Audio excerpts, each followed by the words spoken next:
When emergency responders arrive on scene at a hazmat incident, at first they don't know what they're in for.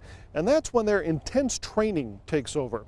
It's all about teamwork and making sure everybody is on the same page. Take a look.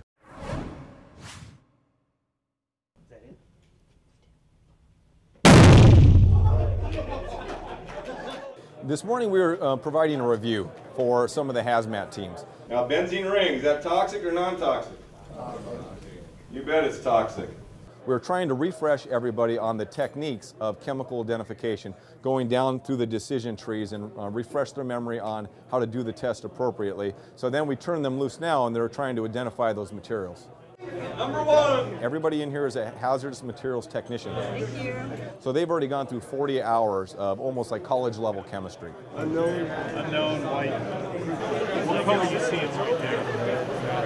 Nice cherry red. Compare that to your chart that you have right there. We're giving them kind of about 2 hours to work on 10 different substances. We tried to make it up into about 5 solids and 5 liquids and different hazard classes. So we're looking at flammable liquids, maybe flammable solids, explosives, oxidizers, reactives. So we're giving them kind of the whole world of hazmat in about 10 different samples so they can work through the different decision tree branches. We've got San Diego City Fire Hazmat as we come together as a team and we do the hazmat response for the entire county. But we also collaborate with other hazmat teams like Camp Pendleton Fire, Miramar Crash Crew, 32nd Street, Naval Station Hazmat teams. The DEA is here, the FBI is here. This is UCSD's hazmat team. They're just knocking them out today, left and right. Tijuana Hazmat.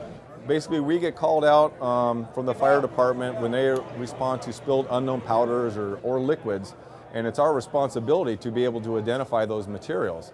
As a fireman, you always want to jump into something, but going through the hazmat training, you always learn to take things slowly, to be careful with what you're working with, to use a proper procedure.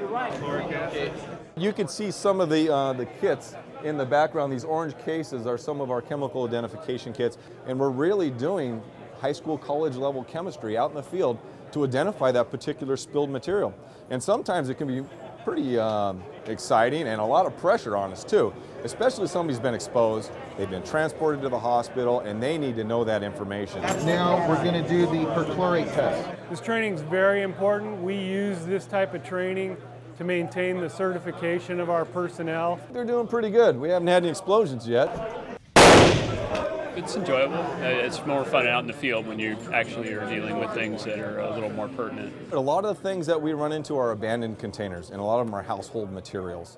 Almost every city has an option available to all the residents in the county to properly take this stuff to a recycling facility and have it properly managed. And we would encourage everybody to do it, make our job a lot easier.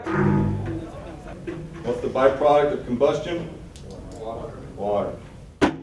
And as you can see, this training is very important because even if they miss one step in the process, it could cost lives. For more information, just go to our website, ctn.org. I'm Michael Russo.